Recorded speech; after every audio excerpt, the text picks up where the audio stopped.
guys, this is Steve Macklin. Go down below, click subscribe to TNAIW.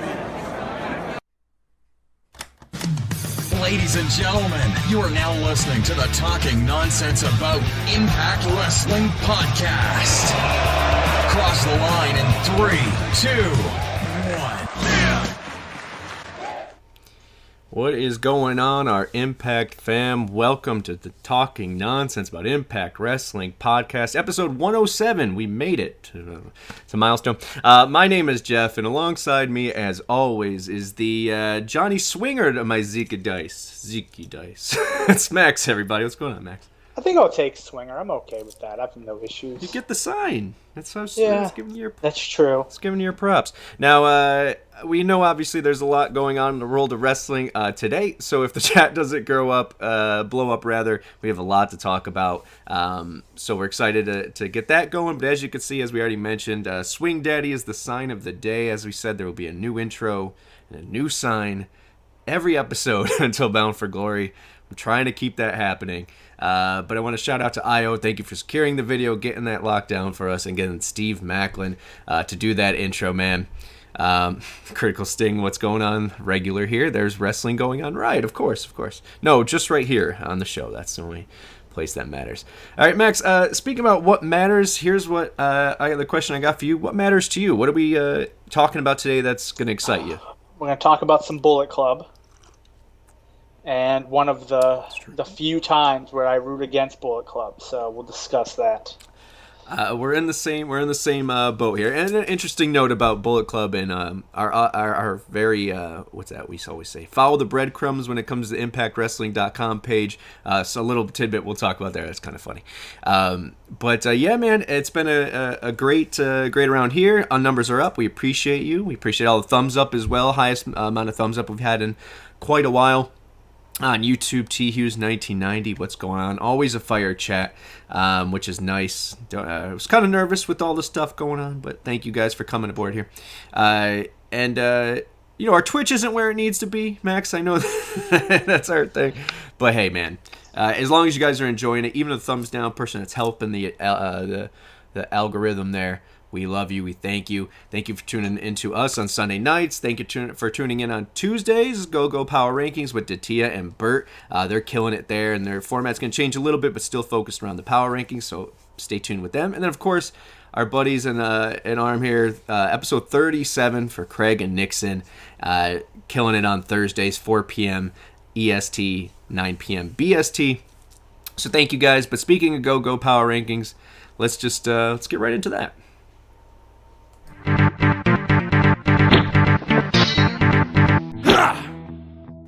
Number 10, Hitman Heath. Number 9, Bullet Club. Number 8, number 1 ex-contender Máscara Dorada. Number 7, Tag Team Champion Specs. Number 6, The Last Rodeo Mickey James. Number 5, World Champion Jordan Grace. Number 4, World Champion Josh Alexander. Number 3, X-Division Champion Mike Bailey. Number 2, number 1 contender Masha Slamovich. Number 1, new Tag Team Champions Honor No More.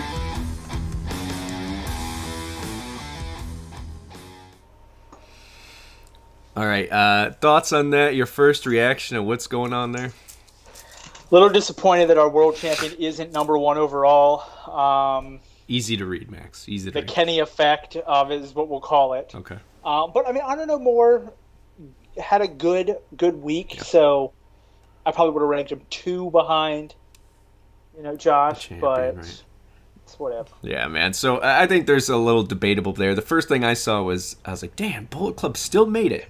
And then I said, wait, Jeff, you voted for him. So I mean, to be fair, although Good Brothers lost, Bay and Austin won. So they're kind of carrying the Bullet Club on their backs right now after Bay not winning for like 6 months. Right. They picked up a nice couple string of victories, so.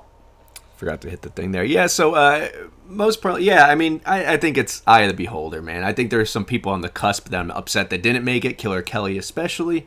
Yeah. But I think there's it's a good sign once again, because I know there's been times where we're struggling to find a top 10. And this is one of the weeks where it felt like, once again, a stuffed show.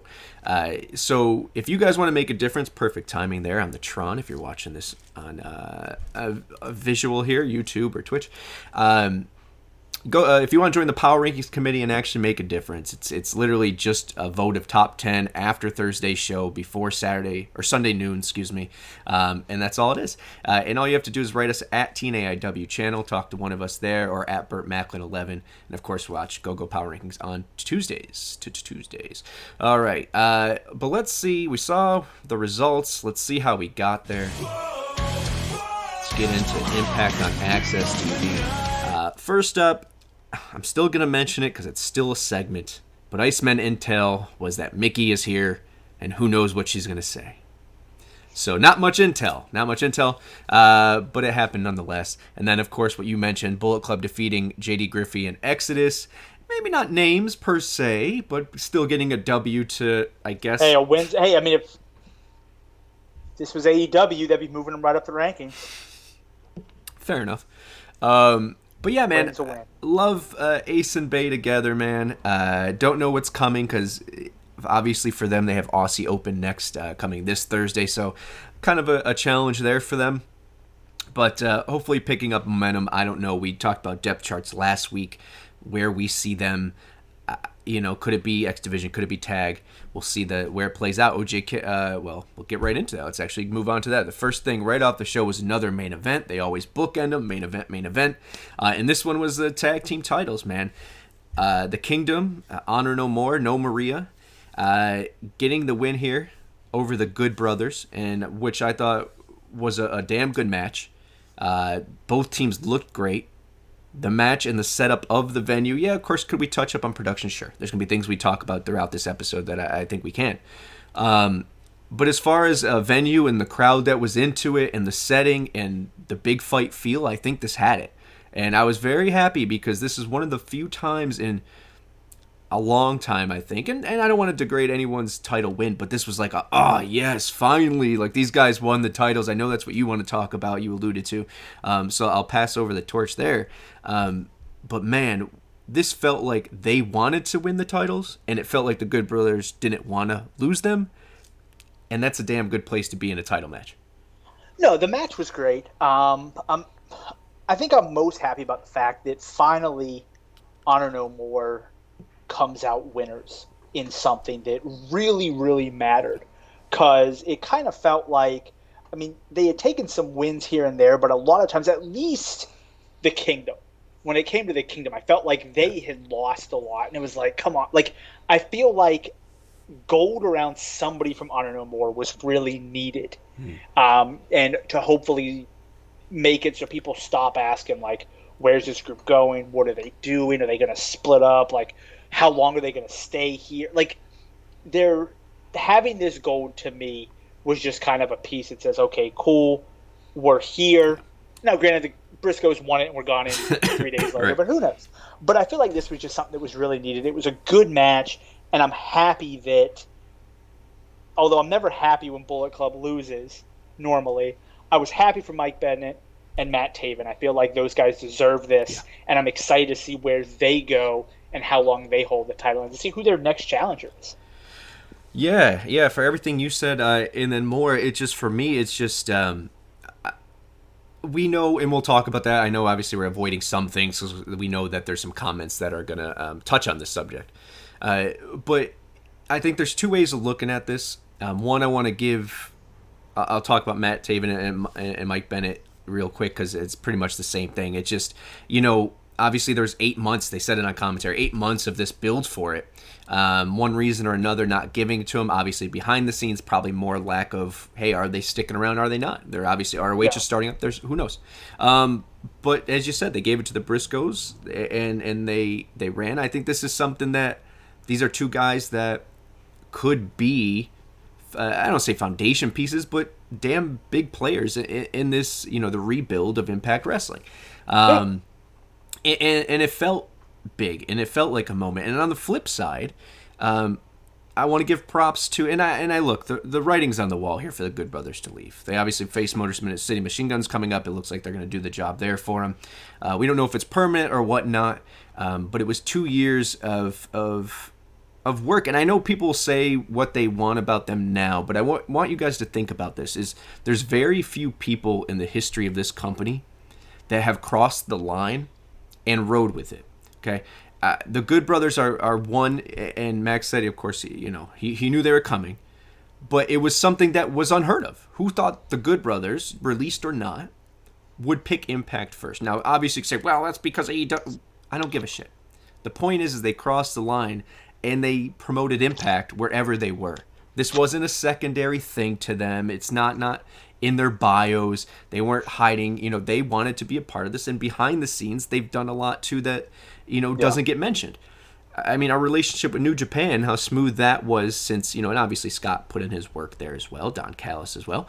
But there's just some stuff that they deserve credit for that I don't think they get. And like I said, there's very few people. I think you could look at the history and say, even in meek times, there was an EC3 who said, you know what, this is my company, I'm going to roll with it. You could even give that to Matt Hardy. You could give that to, the AJs, of course, Christian for doing that, Angle for doing that. There's people that came over and that rocked the company, man, and didn't just run from it. Drew Galloway, I have to give him his props as well. There's people like that came in and wanted to be impacted. Hey, you got to give them their props here if they lose or not. The thing I was going to say about the ImpactWrestling.com is that they updated a lot of pictures. The Good Brothers still have the tag titles in their picture. And what that tells me is I didn't want to take that extra step to change their picture right before I delete them off the roster page. Hold on. Let's check this. I'm telling you. But while he's checking that, next up, speaking of Killer Kelly, was a phenomenal, vignette here. What's going on, Millard? What's up, buddy? They do still have the titles. They still. Yeah, I know. Wow. What you gonna do?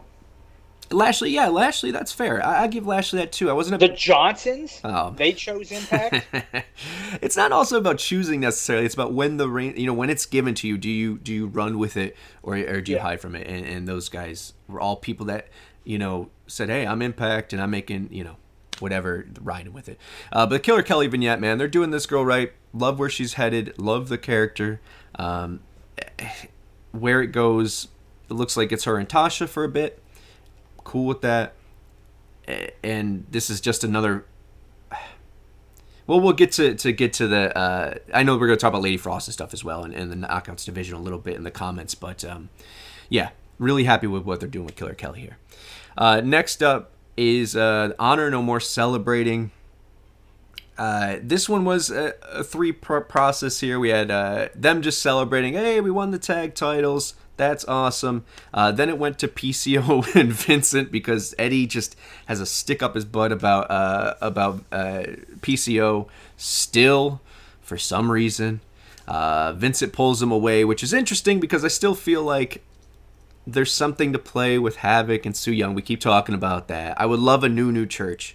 And a new church could have Vincent, PCO, and them two, Havoc, and maybe Sinister Mystery. It would be something cool. Because when they left, and then all that remained were Eddie, the Kingdom, obviously including Maria, and Kenny. That group is money. I agree. So interesting there. Obviously, we'll get into the Kenny King match there, but are you on the same page? Do you like the idea of... We have talked about it extensively about depth, but when they break up. So I know that... I do think that Eddie, the Kingdom, and Kenny King are a great group. I also want to say that I remember Vincent talking about the Righteous possibly. Oh, really? The whole in Impact. I think he had mentioned. I think it was in passing, but he mentioned possibly. But I do think it would be interesting for him. But it'd be interesting for him to do a character with the Righteous and maybe bring in PCO and kind of bring that group into Impact. I think that would be an interesting thing. Because I like PCO. I've liked him more now than I used to. But I don't feel like he fits the whole group. Like, he's kind of a weird outlier Vincent, I think, does. Yeah. So if he stayed, that would be fine. But if he did his righteous thing, that would be cool too. But I just don't feel like PCO fit. So I think kind of maybe Vincent going off with PCO and doing something with some other people might be a better idea. And I do think that Kenny King, Eddie, and obviously the Kingdom as a 5-person group does. They are money. They work well together. Yeah, and it's about, there's that talk of lack of depth. We did a whole fucking segment the last episode about it.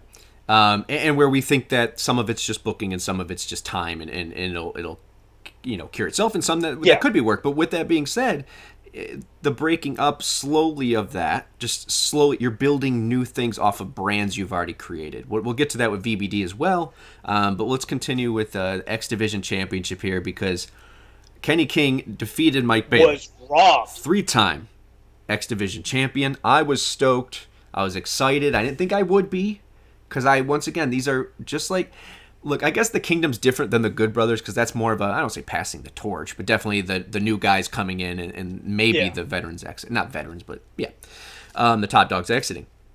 Now with this, it's like Bailey's the new dude, but now at this point I'm like, shit, it kind of would be cool if Kenny King wins this, because it kind of brought some life back into not only Bailey's reign, but it just is a whole. It just back those days of TNA when there was storylines with names and good things, man. And so I wasn't mad at it, but then they reversed the decision and Mike Bailey retains. So that I don't like. I hate the someone cheats and then they reverse Dusty the decision finish. thing. You don't like the dusty finish? Well, I don't. So I don't like that, because there's so many other times in matches where somebody cheats and you're just like, oh, fuck it, there you go. Right. I'm like, man, where the fuck was the ref coming out for that? Like, so I don't like it when it happens, because I'm like, where was this the other 500 times that this stuff has happened? So that stuff always bothers me when it's like, oh, look at this, look at the monitor. I hate that stuff, but yeah, I would have liked to see Kenny King as new champion as well. So I wasn't going to be mad at it, to be honest. It was a shocker. And I'm okay with the dusty finish, because it wasn't there really wasn't build up to this, right? It teased more of like that main event Mafia feel, where like we're just coming for all the belts, like that's just our thing now, we're on a roll, and it kept that vibe going without doing harm to either. But it was also a cool thing for a wake up call for Bailey, because now I'm just going to defend against anyone who's catching up to him. So and maybe it sets up a future match with them down the road someplace. So. Right. Well, we also know Bound for Glory is coming up. Obviously, we'll get to it. Don't want to jump too far ahead, but the incoming Grand Metalik, who I'm a uber mark for, also just want to, spoiler here for those who rely on us for their Impact results, number one contendership or title shot, to the Impact title, or X Division title. So there's a lot of people who might be deserving title shots coming up. Is that Ultimate X? Is that the route we're going? We'll see. Obviously, Bailey won it in Ultimate X, so interesting. But love this. Love that Maria went out with Kenny King, and that group felt like something. I've been saying it. We need something to bite into, and Honor No More maybe. Was that Grand Metalik or Lince Dorada? No, it's Grand Metalik. Oh, okay. I wasn't sure. I thought I don't know. I know. I mean, name's basically the same, man. Yeah, but I wasn't sure. I wasn't sure who. Like, I don't know them enough from WWE. I just saw the last name and assumed maybe that was his. No, Grand Metalik. He had that phenomenal run in with the Cruiserweight. Was that what it was? The Cruiserweight one? And he ended up with him and TJP in the final. Oh, man, good shit. I will say, speaking of Lince Dorado, for the longest time, I will say this. I thought his name was Lance, like Dorado, like Lance from the... Yeah. And I was like, I just don't understand why this Mexican dude's name is Lance. And then I realized it wasn't. From, like, playing a video game, I was like, oh, that's not his actual name. Okay. That makes much more sense than Lance Dorado. Is he still... He's free agent? Yeah, right? I think he was gone. Let's find out. Let's see here, though. Get back on track here. We got Brian Myers... the man, the myth, the legend that is Brian Myers in the DMC, going up to Scott D'Amore, complaining about whatever, and Gujar strikes him unprovoked. Okay, turning heel here, right? This makes Gujar a heel here, punching Brian Myers unprovoked. I guess. But hey, man, I said it last week. I'm gonna say it now. You know, we're hard on Googer. Not really hard on him. We understand that he's not ready for the push or the words of affirmation that he was getting on air. But that he does have a prospect, and this is the best thing he's done so far. Not saying much, obviously, because it's only been a little bit of time, but I like this feud, and we'll see where it ends. I think they might be wrestling this week. I'm not sure. But next up was Decay and Company. So you had Jessica, you had Rosemary, you had Taya. Love the aesthetics of this. I know this is something silly, but these backstage shots, including the staircase shots, the Killer Kelly vignettes, the Honor No More things with the Rogues Gallery, a lot of cool shots here with stuff. From the orange drink to it just was it looked good, man. Impact knows what they're doing when it comes to what would you call that? Production? I don't want to say production because there's some shots that we'll talk that I thought were a little iffy. I mean, it's just. But anyways, it looked good. It sounded good. Love this segment. Don't know where it's going. Obviously, it's okay for them to be props. Yeah. Setting. I guess play is setting, and you know whoever that is. I forget what the term is. It escapes me. Placing. The set. The set. Yes. Yeah. That's Production designing, whatever. Anyways, the next up was an interesting flashback of Sami Callihan winning the title against Brian Cage. Cage obviously still in the cage that is ROH. Hopefully it gets unlocked soon. Next up is Gia with Aussie Open. So Aussie Open, as we mentioned, going to face Bay and Ace this coming Thursday. This led again, just like last week with Raj and Shira. We pull away. Gia continues that to see Macklin and Moose arguing over whatever. She tries to get some word from Moose. We're not friends or whatever. So that continues. Like the storyline, I'm fine with it. I don't care if they're friends or not. We'll see what happens. Looks like they're both aiming to get rid of Sammy. And then we get next up a little vignette, promo package rather. BFG, Josh versus Eddie, which nice little hype here. I know we'll talk about the build for Eddie and Josh, but I like this, the tone they've set so far with it. I'll get into why, but next up is something we're going to talk about a little more extensively in the comments, obviously with Doering. But I thought this was a beautiful way to not just, hey, you know, kayfabe, but to I don't want to say write off, man. Let him ride off into the sunset. I guess that's a better way of saying it, with Joe and having to go his own way, which I thought was a dope way of doing that. And then, of course, we don't know what's going to happen. If EB sticks together, maybe it's something new. But Eric's going his own way. Diener has the choice to follow him or not. So I'm just saying here, both are card-holding members of Canadian citizenship. So just saying, just so. And Team Canada, still hope is still alive here. Especially with Honor No More. They haven't attacked Josh yet, but he's going to need backup soon.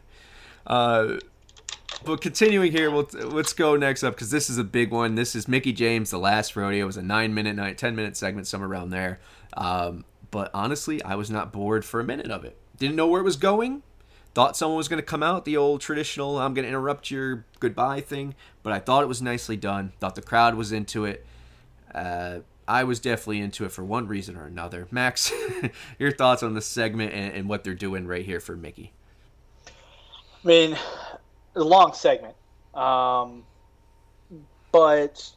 I mean, I like it. I think Mickey's been a part of Impact for, I mean, how long is it? How long has she been with Impact? Is it over 10 years? Well, I mean, combined, honestly, probably not. Because what's interesting is, like, she's in and out. She was Alexis Lurie. I was saying, like, if you look at, like, when she started, like, it's been... 20 years. Is it... Was she there right from the start? She was there in 2003? Really? That early? Yeah. Man, I didn't realize it was that early. Yeah. But she's been a massive part of Impact. When you think of some of the great knockouts, feuds, and everything, and storylines, she's been a part of them.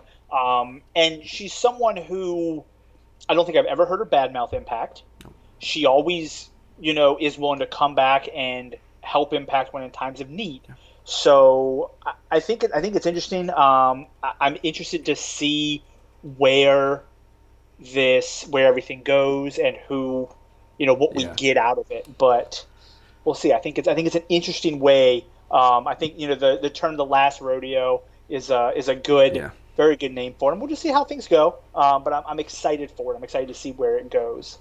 Yeah, real quick to catch up on the chat, because Ravens Gathering is a mention to Alexis Lurie and Mickey there. So yeah, but back in 2003, I believe, Bhupinder's punch of Myers put him over more than anything he did in the ring. You guys, we love Gujar. But yeah, man, I agree with you. Long segment, but once again, we've been missing these segments, long or not, that just have some kind of story, some big juicy storyline to bite into. And I know that she starts that last ride. The double-sided tape deserves a Hall of Fame spot.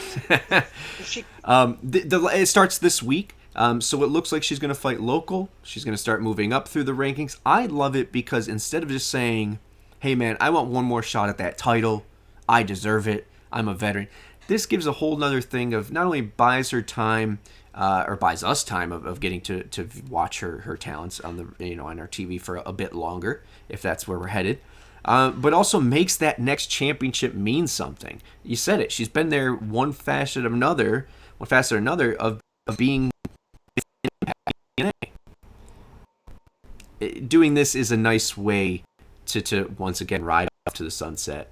But quick interruption. I am 5 for 5 on my AEW All Out pick so far. Good job, Max.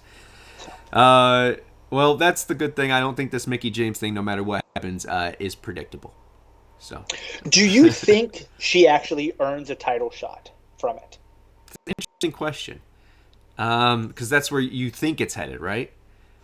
Because, obviously, I don't know if Killer Kelly would wait that long to get her title shot, but imagine if her last match to get that title shot was Killer Kelly, and she failed, and that's good. That would be a very interesting way to end her last rodeo. Is not with a loss in a title match, but a loss before that. That's interesting, because I was thinking two ways this goes out, and I never one of them thought she never gets the title shot. Title shot for me ends. It has to be a big moment. She gets the shot, and my thing is either she wins it, and then when she finally loses it, hey, this. If I lose this, I'm done. Right? I'm done with it. She rides off that way, right? Or the build up is great. She gets the title shot.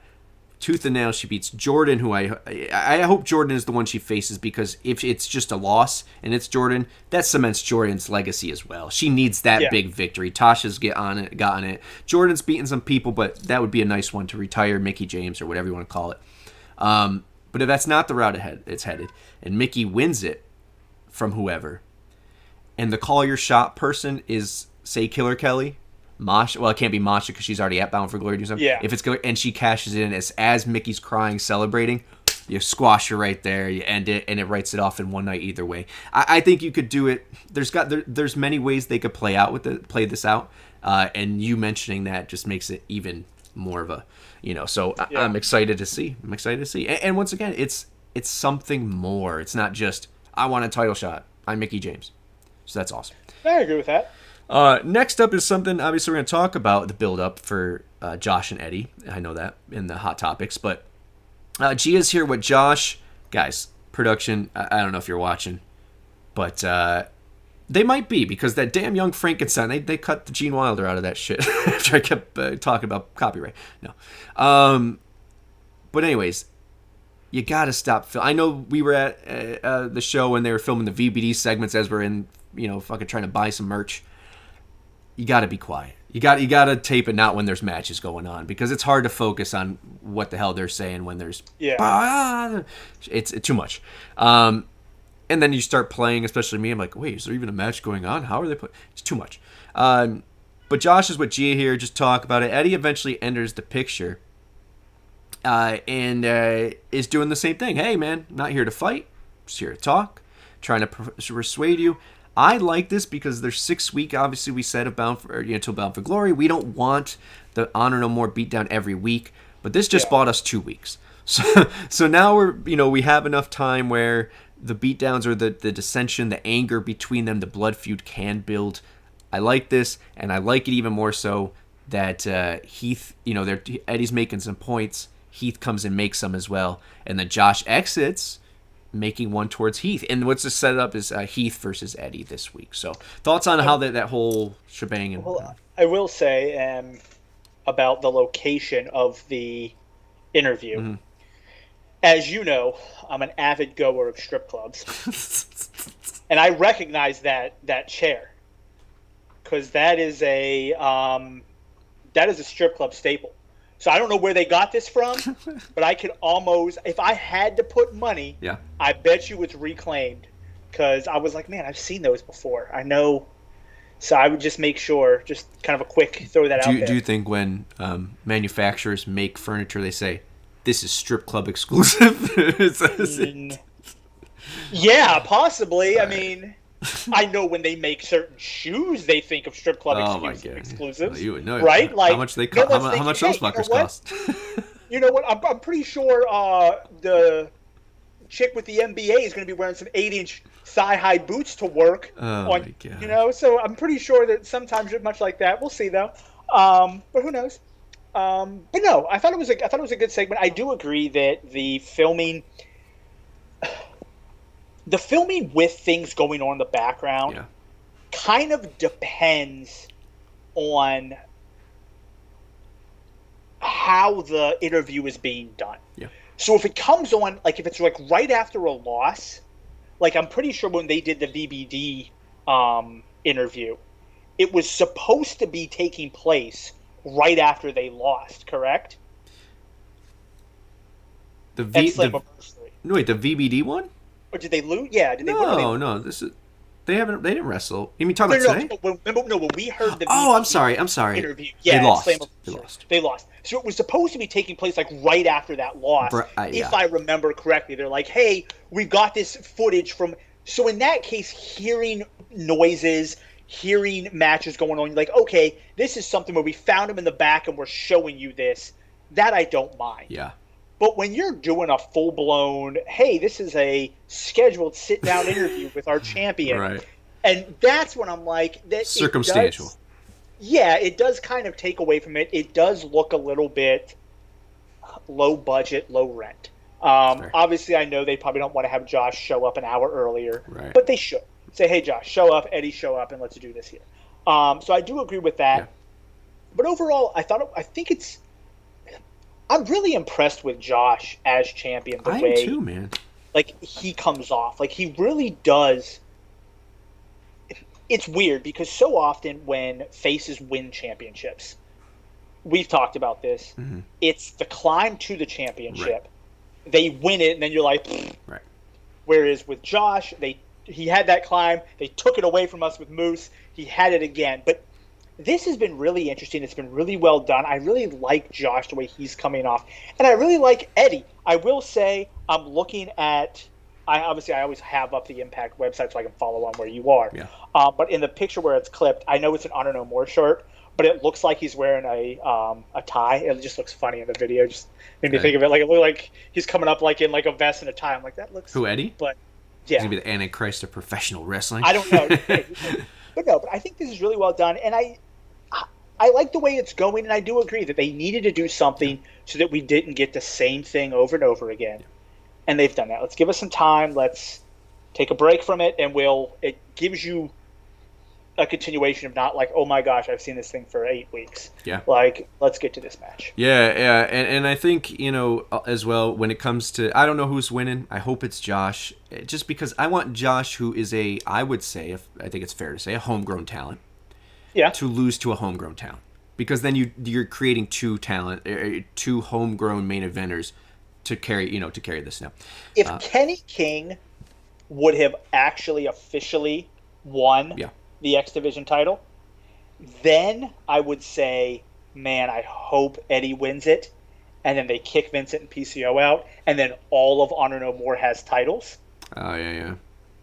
But that's really the only way I would want Eddie Edwards to win it, is if everybody in Honor No More is a champion. I think the hard part here, and I think because I agree with you with Josh, the surprise in me was because I think a lot of people are just like, oh, he's just a fighting champion, and yeah, I get the champ, you know, the matches he's had have been against what people would consider not star, you know, whatever, but the matches have been high quality, and because the build to Josh has been so unique, him keeping the belt month to month is just we want to see it get better and better, his reign. We're not looking to him to get rid of it, you know, because, oh, this isn't going to get better. It's just going to keep getting better because he's growing into being our world champion. I agree with that. Yeah. But let's keep going because I'm sure we'll hit that again. Next up is what we alluded to, that I won't say number one contendership. It's a title shot for the X title. Mascara Dorada, who is Grand Metalik, formerly known as, defeated the returning Alex Zane, so he gets a title shot. Man, I'm stoked for it. I don't know if it's a permanent thing. It looks like this is he's gonna be around for a bit, but always great to have some more luchadors around too. No, I think adding luchadors to the X division is a great thing. Yeah. I think it's, once again, we have mentioned that Impact is the ECW of the new product, and what is one of the things that Paulie did? He added people from different countries to make them different. So I think this is a good. So yeah, I agree. I think, you know, say what you will, who is the real Forbidden Door? Impact is open to showcasing and putting over your people, even over our own at a fault sometimes. But that's good business. We had to. But to see New Japan presence back here, which we're about to get to in just a second, and then seeing some AAA, or well, I guess CMLL is where he's home out of. I don't know. So that's what's interesting. It's not saying he's, you know, a partner with anyone else. So unless he's doing New Japan, I'm not sure. I'll Google. But that was great. I like him winning, and keeps him around for a little bit more. Good to see Alex Zane back as well. Omega Red himself. Mickie James and Jordan Grace shooting the shit back there. Just, hey, you know, whatever. If I get the shot, I hope I'm around. I'm hoping on your journey. Next up, and I'm going to butcher his name because we didn't look it up, but Yuya Uemura? Uemura? Am I saying that right? Sounds about right. Yeah, sounds good. He's coming. That's exciting. It's one of their good young lions there. Maybe a little bit above that for New Japan. So good to see the New Japan relationship building back up after the Forbidden Door show. Once again, this is the same of Jeffy's doing New Japan Strong TV tapings also.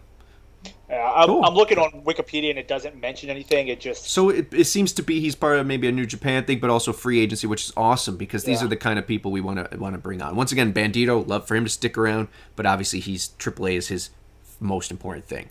So New Japan presence coming around, looking again like we had. So a little Finn Juice kind of action with Aussie Open, right? Some younger tag team that they're trying to push. And same here with Uemura. I hope I'm not butchering that. But then we'll get to this because we're going to keep moving. Next up was Knockout's number one contender match. We can actually call that because she's going to get the shot at Bound for Glory. It's what we wanted for months now, Max.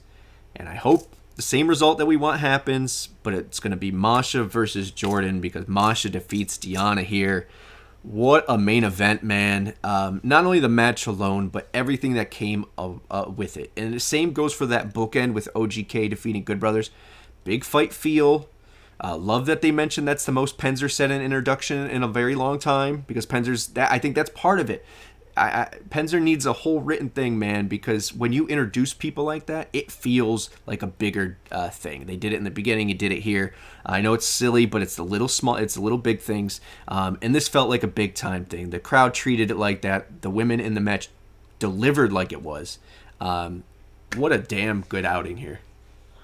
No, I mean it was phenomenal.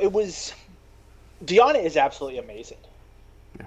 But Masha has definitely shown that she's amazing as well, and putting them together, it was a great match. I know we had talked when Masha was first on there that, okay, we need to see more from her than her just steamrolling people. And I mean, this was a match that not only was it a great match, but it gets you excited for her versus Jordan. Yeah.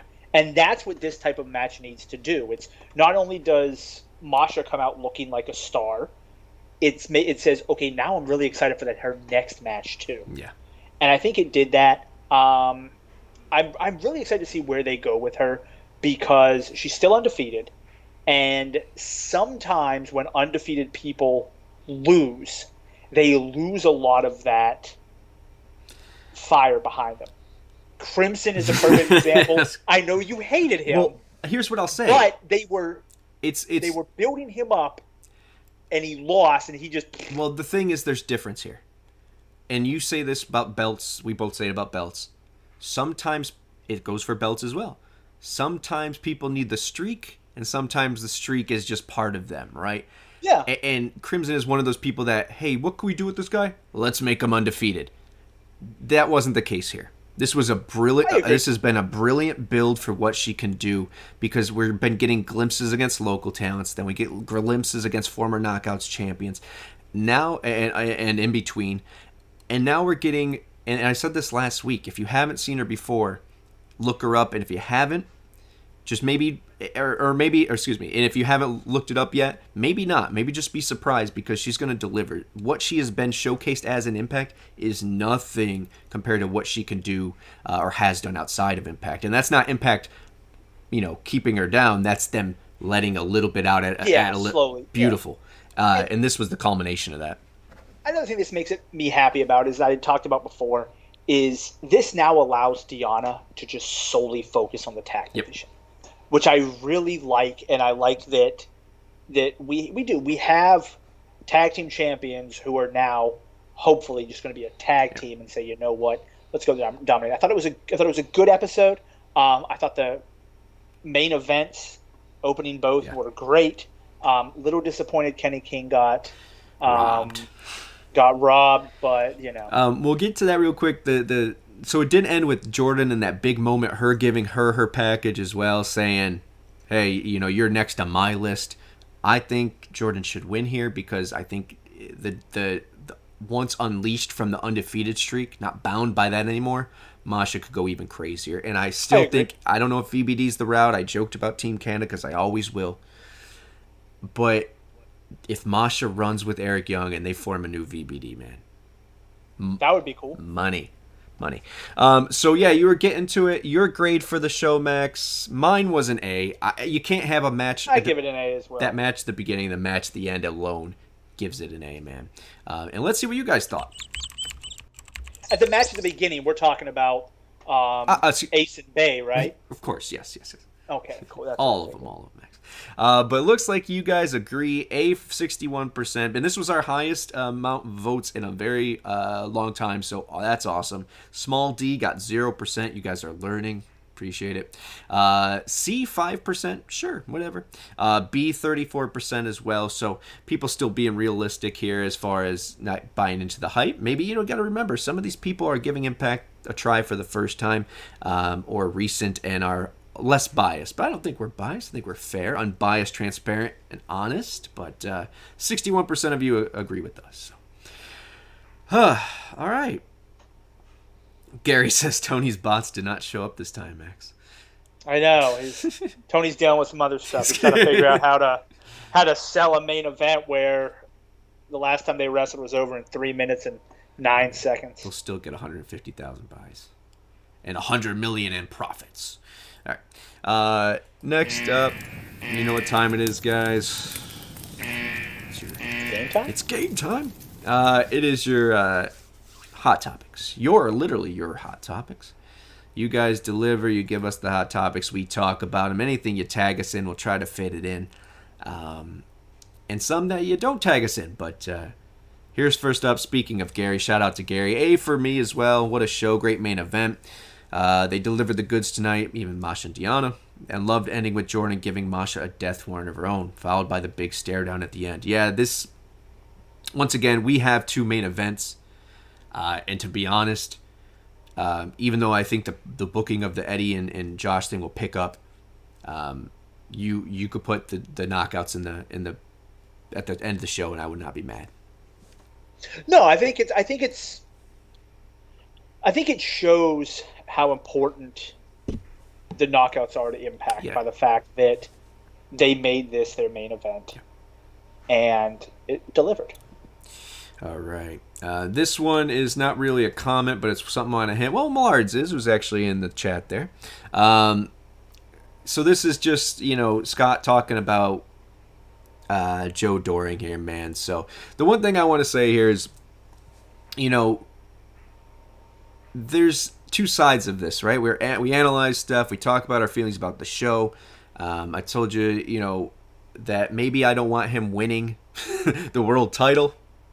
Doesn't mean I want him not to win at life. And, you got to separate the two, obviously, because he'd be stupid not to. But I just want to make that clear that the love we're going to show right now is all genuine. Look, love him before Impact and the stuff I got to the pleasure of seeing from back in the tape trading days, I guess you could call it. And I loved him in the role they put him in prior to the world title stuff. And the stuff he was continuing to do at VBD. So even on that side, he's going to be missed from a character standpoint, from a wrestling standpoint. But the bigger picture here is obviously this is a guy who beat cancer once, is going up against it again, and you guys can help. The shirts are, I think $30 is what they're going at, but every amount of the proceeds, so I'm sure that covers the cost of the shirt making, and then the rest all goes to Joe himself, man. So check it out, and the overwhelming amount of love is what Scott's talking here, man. And that's what's great about this, putting silliness aside to talk about. And I've seen support from all over, so pretty cool, man. Pretty cool. No, and I mean, I agree. Good luck to him for something that I'm sure is a scary time for him, nonetheless. Yeah, man. It's crazy how one day, I don't know, it's just crazy. But yeah, man, all love to him. He'll take care of it. Tough dude. Dull 99. Here we go. Grace versus Masha. Should be a sick match. We agree. Who do you think OGK will face next? Motor City or Bay Ace? I would say Motor City, just because it looks like if the Good Brothers are facing Motor City coming up, it looks like Motor City at least has that going for them, that they've gotten those matches, or have gotten those wins recently. Mickie James doing her best WWE 2006 lead impression. I'm guessing that's the shirt or the vest thing. And lovely it was. Zayn should have won the X Division match. I don't know. I don't think Zayn's committed here. And maybe not, maybe Mascara Dorada is not either, but you're bringing someone in new who has, some cred. That was good. Max, this is the one you like talking about the most, so I'll let you hit this one. But Morrissey going to AEW is just like, really? Impact brought him in, and when nobody else wanted him, and the second he started to make a name for himself again, then he left Impact. Just seems sometimes Impact brings in talent that is only here to use Impact as a stepping stone promotion to get attention from other wrestling promotions. Real quick, my thoughts is that, Max already said it. Right now, we're the ECW of the field. Nothing wrong with that. And if you can't sign the big guys long term, and I don't mean just stature or size, excuse me, I also mean stature in professional wrestling.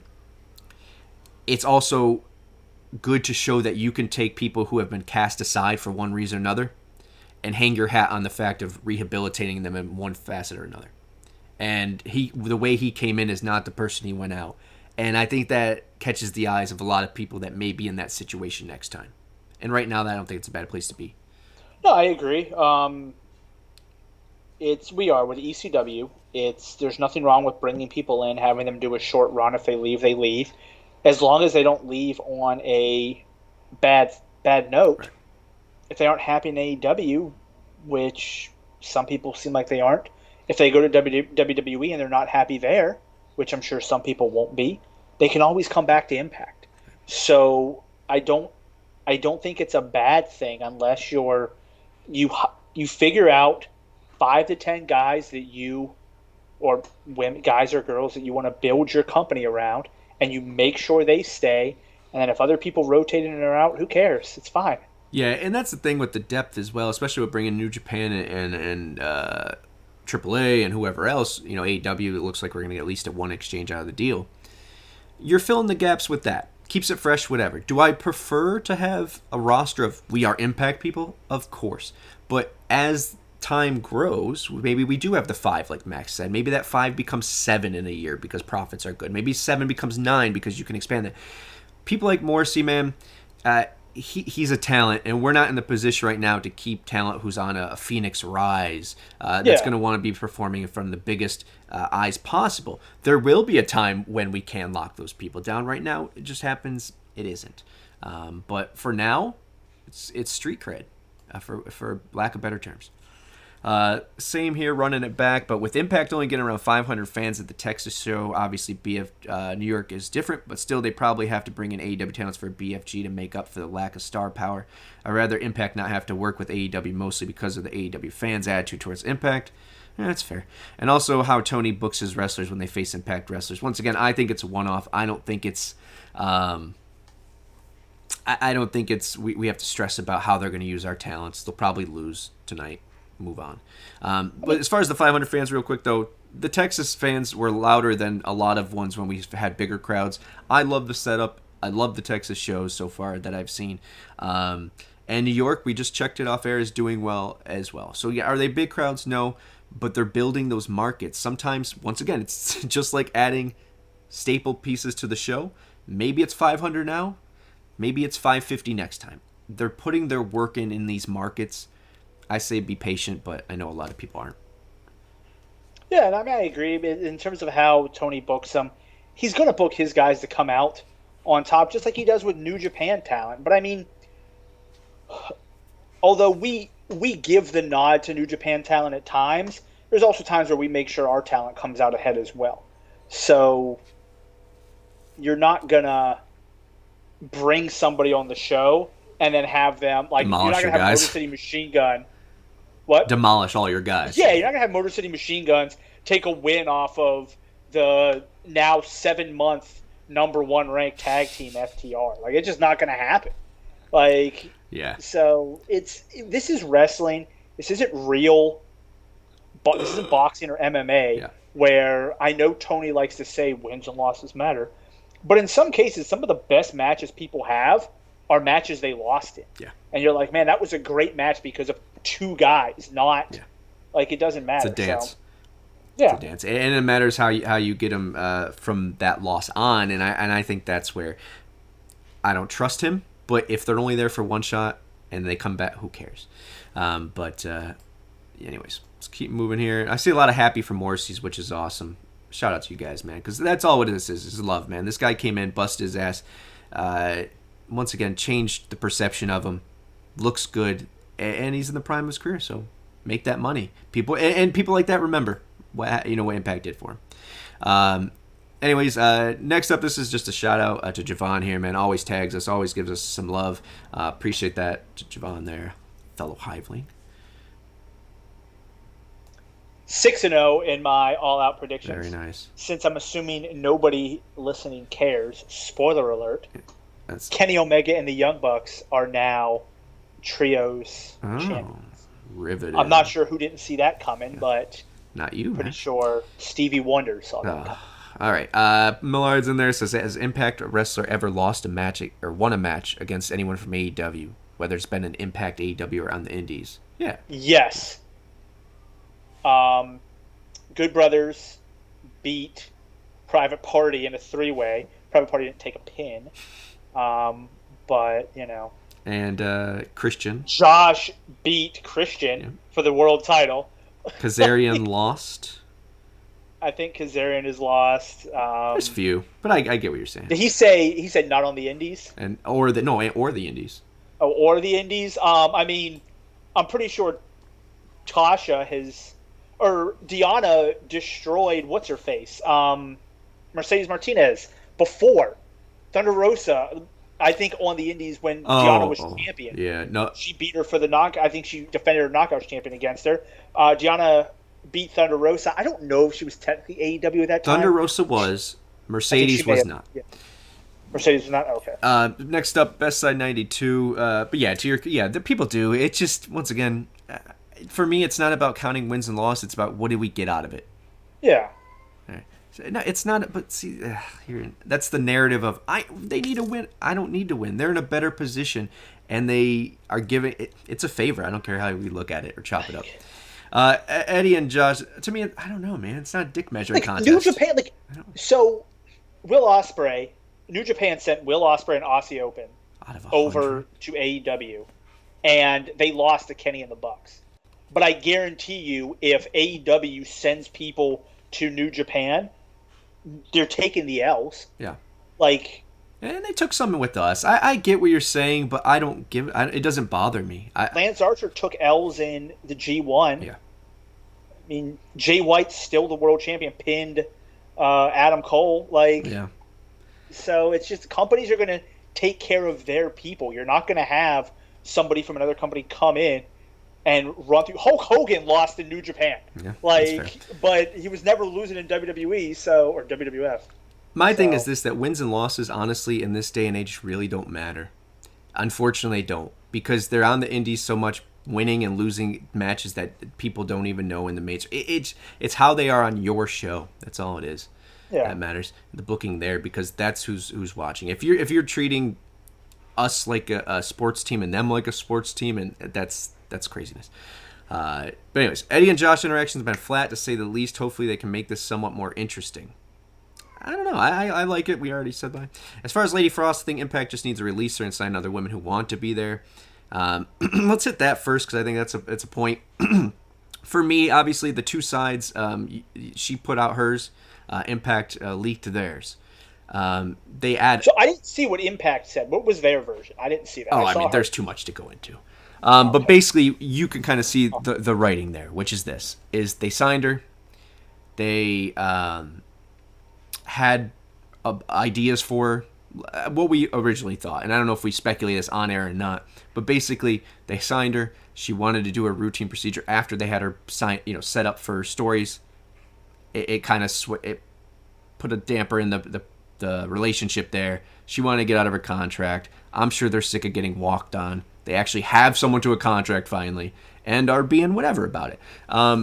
So, your thoughts. My thing is, look, I think we can look into that and say they add up to basically being that simple of a thing, of that's where it is. She wants out. They want someone to honor their contract, and maybe that procedure is, I think, what was the tipping or the beginning of the we just signed you. Why would you? Well, I know we had heard some things that she wasn't happy with her win-loss record. She obviously didn't mention that. Yeah. But who knows? I mean, obviously she's not going to come out there and say I wasn't happy with my win-loss record. Right. But so obviously, unfortunately, anytime either side puts out something, they're going to put themselves in the best light for sure. possible. Of course, yes. But I thought she was used pretty well. She got a good feud. I don't think that's the problem. But I think that. But from Impact's standpoint, I agree. I mean, I've got you signed under a contract. Yeah. I'm not just going. This isn't a situation where you were paid by appearance, and you're like, hey man, I know I'm doing a storyline, but I'm about to be signed with WWE. I'm out. And you're like, okay, cool, we can write you off real fast. This is, hey, look, I've got a contract with you, and we're not going to let you leave, because if we let you leave, what is it other people are going to want to leave? I think it's the same with the Killer Cross situation. Now, obviously, every situation's different, obviously, right? He was being booked, she was, and then whatever happened, and then she just stopped being used. She is I don't play, I don't get paid. So yes. That's her contract. So in that regards, that's where I'm like, look, at that point, you're held captive. Now, their response is that she can work the indies. Yes, she can work the indies. She can't appear on TV. So she can't. So she's 35? I think 38. 38? Okay. So let's be honest. She's probably not going to appear on WWE. I'm sure AEW is the route. Possibly, but I mean, AEW doesn't really use the women they have right now. So, but I don't think the thing wasn't about being used. I don't think. I think once again, it was they might have had some storyline written out. We obviously thought there was something with, and this is all speculation, but putting in the breadcrumbs once again, with her and Giselle, we thought there was something going on there. Then that's obviously when she had a choice to have a whatever procedure, and maybe that was where they got irritated. Now, is that? Who is that from there? Who deals or handles it? we don't know. We're not there. We don't know. I can't tell anything else. You guys could go out there, read on it. But at the end of the day, if they're keeping her from making a living, that's one thing. You know. But I know, from my understanding, she can work the indies. So, right. Same thing with Jonathan Gresham over at AEW. I'm sure Tony hasn't released him, from my understanding, and he's not doing anything either. So, it's a sticky situation on both ends. At that point, though, is, you know, she's fighting on one end. You want to say, well, why would you leak that? But she's fighting for what she thinks is her freedom. So, and maybe it is so. I'm sure it's to work. I'm sure she has a contract lined up somewhere. But yeah. The last, here we go. As much as I like OGK winning the tag titles, I just don't like having non-signed talents with titles, especially. What's if these possessive? When non-signed talents can leave at any time. Look, maybe Josh's contract runs up the month after he loses the title. Would you say that then? When is enough time in their contract to give someone a title, right? Or you know what I mean? Like, if these people are here for 20 dates, it's still locked to something. They're not like, they're not going to just go to the airport and say, deuces, they're not going to pull a Tessa here. I mean, Good Brothers' contract was up. They were still our champions. They didn't, as long as they're not pulling a Tessa, or they're not pulling a Sammy Guevara, where his idea was to never lose the title and then just mail it back to Impact later on. Like, unless they're doing that, then I have an issue with it. But I don't think the Kingdom's going to do that. I don't care. Like, FinJuice being champions helped Impact. You're telling me if Jay White came over and won the title and walked around with the IWGP title and the Impact title was big, tell me, I know a lot of people didn't like Kenny Omega. Kenny Omega helped when he was a champion. Like, in the last 5 years, Kenny Omega is probably the biggest name to hold that title. There we go. Well, I was trying to pull it up for you. One of our comments is exactly what you were mentioning. Impact did highest buy rate in years with Omega on a pay-per-view. And you have to remember, I'm not an AEW guy. Max does watch. I just see that. What's the point of being angry about all that stuff when it literally only benefits us? As long as the people aren't disrespecting the title. Key. Which Kenny Omega never did. FinJuice never did. The Kingdom isn't going to do. Yeah. So unless you have someone like when Gorillas of Destiny were ROH tag champions and they would just come walking into the arena and just fucking throw that shit in against the wall. Like, unless you have somebody doing that, who cares? That's how I feel. But once again, in an ideal situation, would I love them to have these Impact 30, 40 people are locked down and love Impact and are used every week? Great. Of course.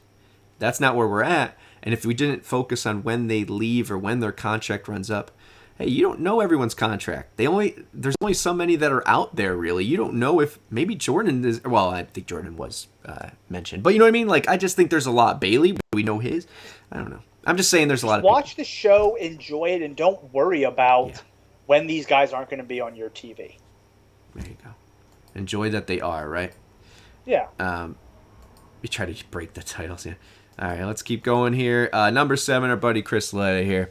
There was no fans and was at Skyway, so it was cheaper to produce. I don't know what that means. Let's see. And Chelsea Green, big part of Impact, man. Vexed is a brand, dude. They're killing it. And once again, she's not signed to a contract. She was out flashing people on the indies. Let's see. Zaletta, you're giving us props. Joe Doering, what do you think of the additions? Once again, love to Joe Doering there. Maybe Big Damo. History with Young there. Who do you think seeing? Once again, I think the money's in Masha, man. Too many similarities in what they promote. And if it goes a different route, if that path leads somewhere else, hope it leads to the Great White North. I hope it's Team Canada. Max Big Damo, obviously a good name. Good wrestler, obviously. I think Masha would be interesting. Yeah. I think I like your idea. I think it was last week you mentioned it, where they kind of have him and Diener as a tag team, and then her as their single star, and they kind of push. I think that would be a really cool idea and concept behind it, and then not have your single star be a guy, have your single star be a knockout. I think that would be really cool. And then VB, like, she loses to Jordan, and then VBD is what gets her over the hump to become champion. I agree. I see T. Hughes. There you go. Great. Madman Fulton. I know they took him off the roster page. He still fucks with Pro Wrestling Revolver and Sammy stuff, so he's still within the family. If he comes back, that would be an interesting one. Yeah, I would like that. But next up was Mia's contract rumored to be up in October, which we haven't not confirmed yet, but it seems to be the case. More than likely sticking around is this question. Even though Keith Lee's a tag team champion elsewhere, I just think that she's home, man, and maybe not. But like you said, you look at where her hubby's at, man, and he could tell you some stories. I don't know if they're bad or good. I'm not going to speculate, but the only place I could see her going is back to WWE now that Triple H is in control, because he's bringing back a lot of people that he liked. I think that, but I don't think AEW now. It's funny. They're talking about getting a women's show. AEW people are speculating that they're getting an all women's show. But to me, is if the person running your company doesn't respect women's wrestling, is giving you an all women's show really going to be anything special? Here's what well, it does check something off. It's saying, well, I don't hate women's wrestling. I gave them a whole show, and it makes it okay for that show to have a crossover on one segment on Dynamite, right? He literally just said the reason why he gave CM Punk 8 minutes and Thunder Rosa 45 seconds is because she doesn't pull the kind of numbers CM Punk does. Which, although 100% true, is not something you say. Like, if I'm talking about my basketball team, I'm like, well, why doesn't this guy play? Because that dude blows ass. Right. Well, calm down, buddy. That's not. Right. It's really not what you should be saying. You're still under contract and you make merch and try to make money off this person? So I think I feel like if you're a woman or a woman wrestler and you're looking for companies, I would say Impact, or at this point with Triple H running it, WWE are probably your two best options. Yeah. I'm not scared as much with Mia that I am with Deanna. But yes, I agree with that. She's probably going to be some of the people you're going to go after. But once again, he's in charge now. Anything can change. And it's the honeymoon period. So we'll see. Once again, I think there has to be a point where Impact puts the money down on foundation pieces, and Deanna is one of them, man. But there's so much talent. More from 7-0 in my predictions. There you go. They gave a women's match 4 minutes and 20 seconds. Is that improvement? It's more than they gave Hook. There you go. The exchanges with AEW, think eventually FTR walked through the door, maybe for MC, Motor City Machine Guns, along with Impact titles. FTR, they're just props at this point. No disrespect to FTR. They're a great team. I don't know if they'll be one of the best of all time. I don't know. I don't watch enough of their work, but damn good from what I've seen and hear, obviously. But I don't want more props. At this point, they're just carrying props. And I don't want our belts to go there. FTR, along with Ospreay, have tried puzzling out the schedules around BFG's Grand Slam in New Japan, but they don't return to New York at the end of October. Obviously, we'll be there in the beginning. Actually, obviously, you know more of their work. Would them taking our titles as well, even though they're not? Maybe I'm misreading that, but... I'm thinking... Do you think that's the go? I hope not.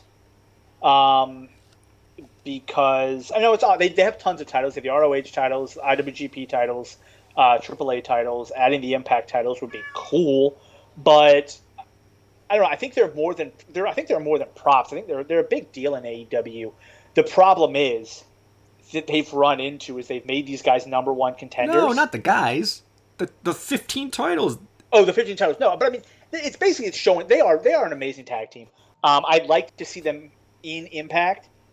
But I don't want them holding the titles. I would much prefer, if you're going to give a title to an outside team, I would rather Aussie Open and win it with Will Ospreay as the Empire. I would rather they win the title. Yeah, no, I don't want. I agree. I don't want anyone taking off OGK right this soon. But yeah. Now let me throw this out to you. It's not brought up, but we have obviously Bullet Club versus Aussie Open, and we talked about Bullet Club with Chris Bay and Ace Austin possibly being Impact Tag Team Champions. What if instead of that, they become New Japan Strong Tag Team Champions? I like it. That is something that I think that's what I think will happen. I think those guys will become New Japan Strong Tag Team Champions. It'll be New Japan giving a title. I mean, Carl Anderson is never, but he doesn't want to count. Yeah. But it'll be New Japan giving them a title. They work in the U.S. and New Japan Strong. It continues a promotion or a crossover with Impact and New Japan. That's where I think it goes. That's what I would prefer. I would prefer. I mean, there are a lot of guys in AEW I like. I would love the Acclaimed to come to Impact. Yeah. I love Max Caster. Now that Billy Gunn is with, I think they're great. But if I had to pick one company, I would much prefer the New Japan guys come over because I just feel like there's more give and take, and there's more of an opportunity that Impact guys will then appear on the New Japan shows. So, and I think there's a lot of names within New Japan. Obviously, Jonah's one of them. I still think Juice Robinson could be a huge player in Impact. But once again, it comes up with that thing. If they're not true Impact people, do you want it? Same time, you look at it and say, if Eddie... Here's the thing. If Eddie wins, there's a lot of stories already written in. There's Time Machine, because they've been, and within that... there's obviously Josh will get his rematch. There's Eddie already starting with Heath. Honor No More. Whoever Honor No More has feuded with, Eddie has a challenger there. Yeah. But with Josh will need someone if he beats Eddie.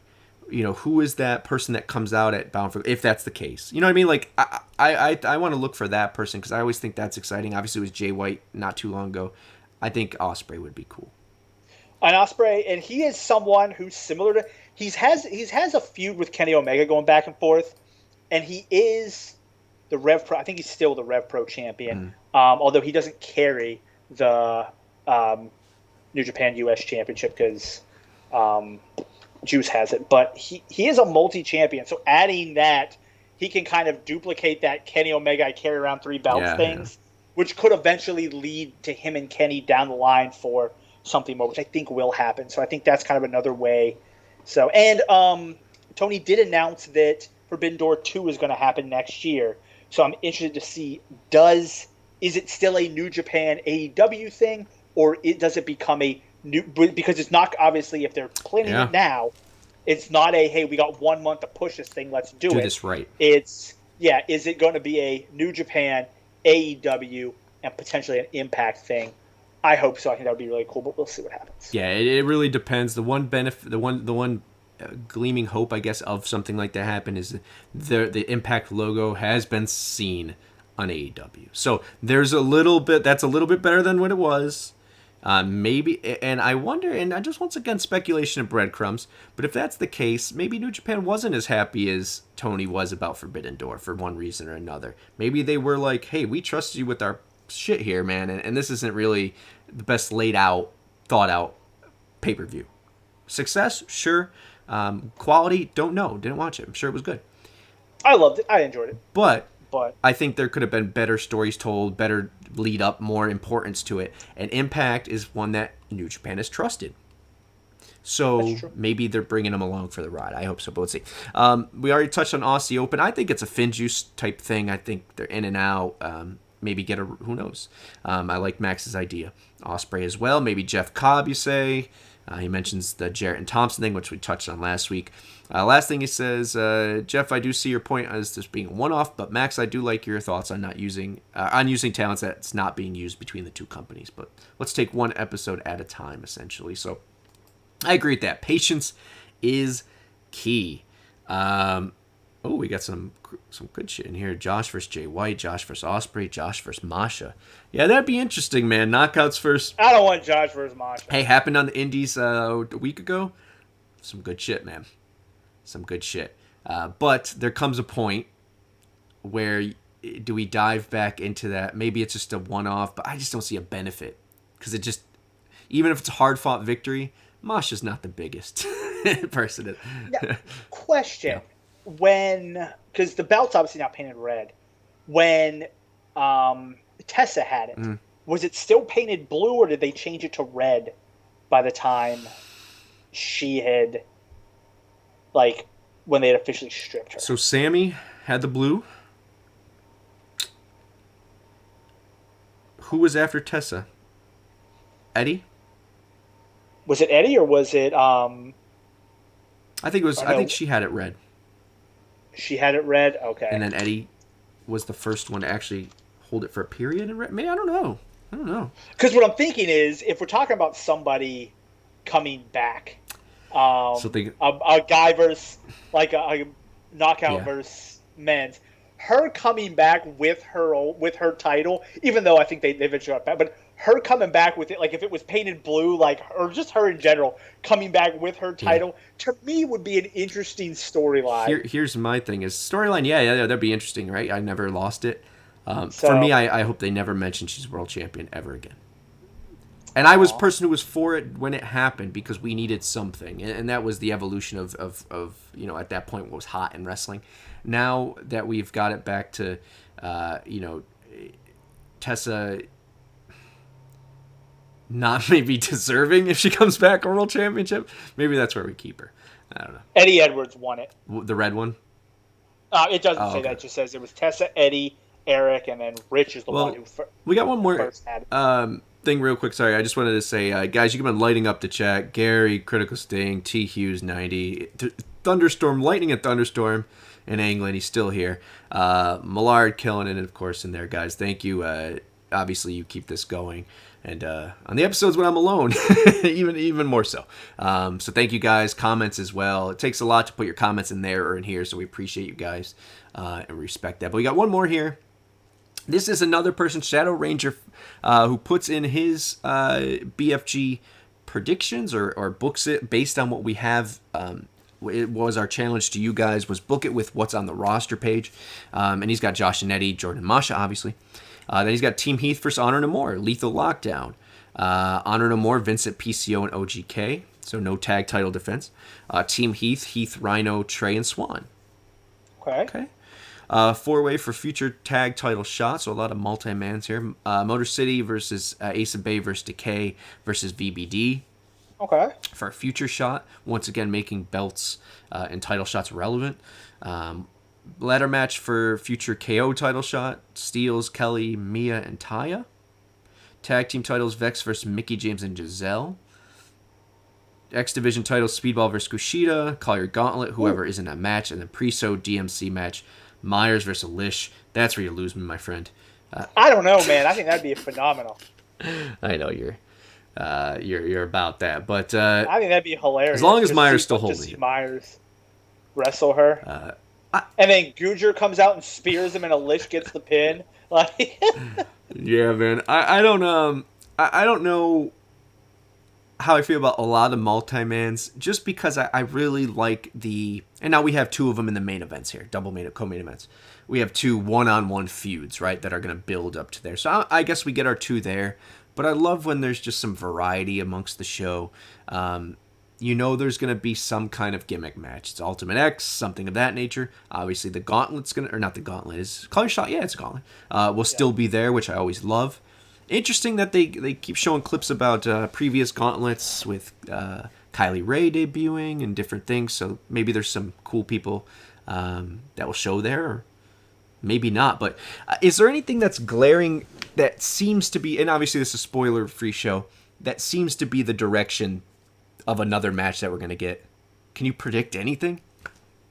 I mean, we know Mike Bailey we have the X Division future title shot. Right. Could be Victory Road. I think could be, yeah. But I mean, with Victory Road being there, it does make it makes it interesting. It makes it rough to pick, right, because you don't know where some of this stuff is going to happen. Mm-hmm. So, like, you look at the Barbed Wire Massacre. Is something going to come out of that leads to a Bound for Glory? Right. Possibly. So, it's interesting. I don't think there's anything super obvious yet, mm-hmm, outside of the ones that we know. But, I mean, we'll see. If I had to pick right now, it looks like we're headed for Vexed versus... I guess Ragnarok in some form again.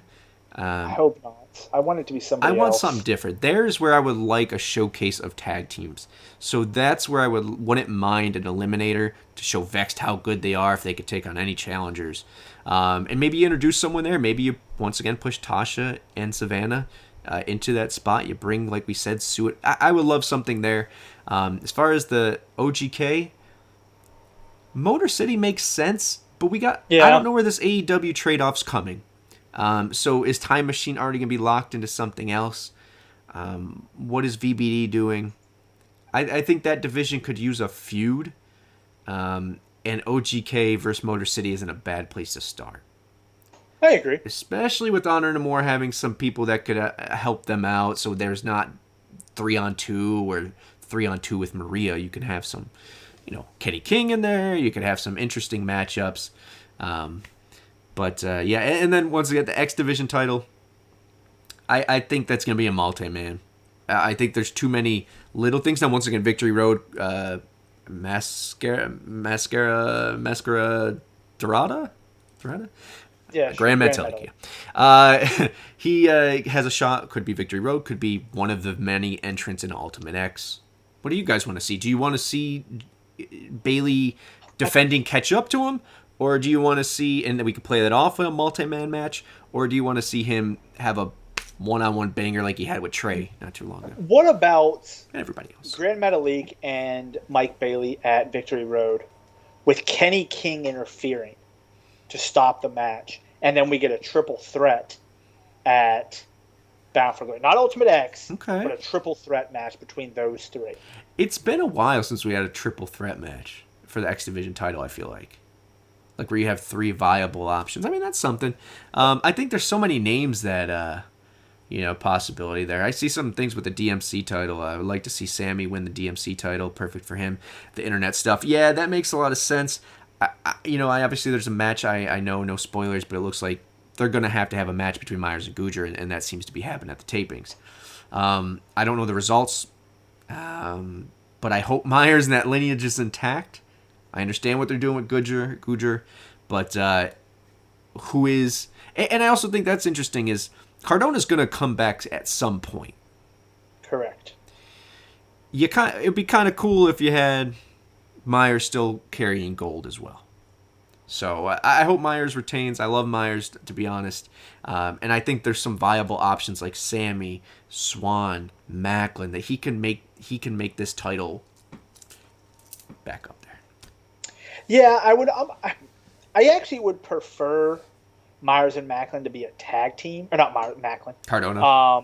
Myers and Cardona to be a tag team. Hey, that's something. Them versus OGK, very similarities so there. I would prefer that. So I would like Myers either to hold the DMC title until Cardona comes back, and then lose it. But I do agree that I whoever gets it next, I want it to be a big name.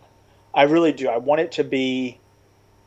Sammy would be great. Yeah. Moose would be interesting. That would be really good. Somebody like that who can really carry this thing and make it a big deal.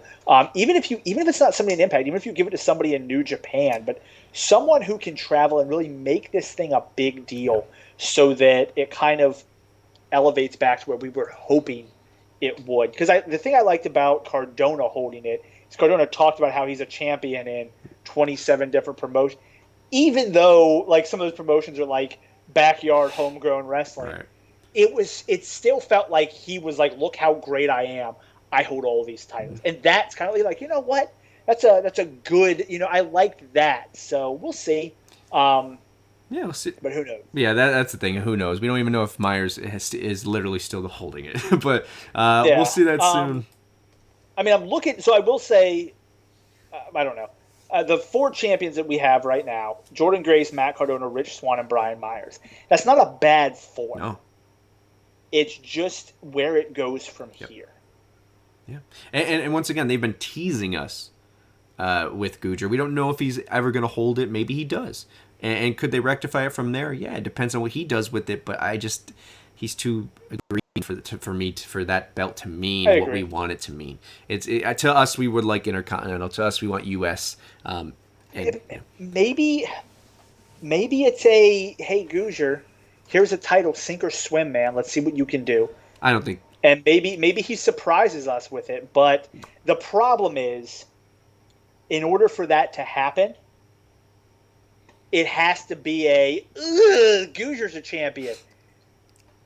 And then he has to surprise us. And I don't really want the Goozer's a champion. Maybe the surprise is in the match in which he wins the DMC title. Maybe. So we'll give it a chance. We'll see where it goes. I put Millard in there saying if Matt Hardy came back for a program to win the DMC, that would be a great angle. Yeah.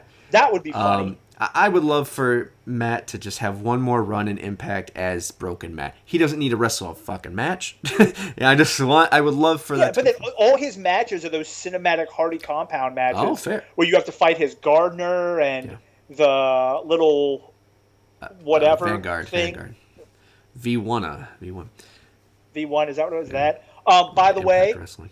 If we're adding to the list of Impact losses in AEW, we can add Motor City Machine Gun to that list, as Wardlow and FTR have defeated them. I am now 8-0 in my predictions. I'm better at predicting AEW than I am at predicting Impact. That says... I don't know what that says about me or AEW or Impact. Who knows? I don't know. It says something, but... Once again, I predict what should happen. Well, no, I don't. Because I'm not predicting what should happen on this. I just predict what I know will happen. Correct.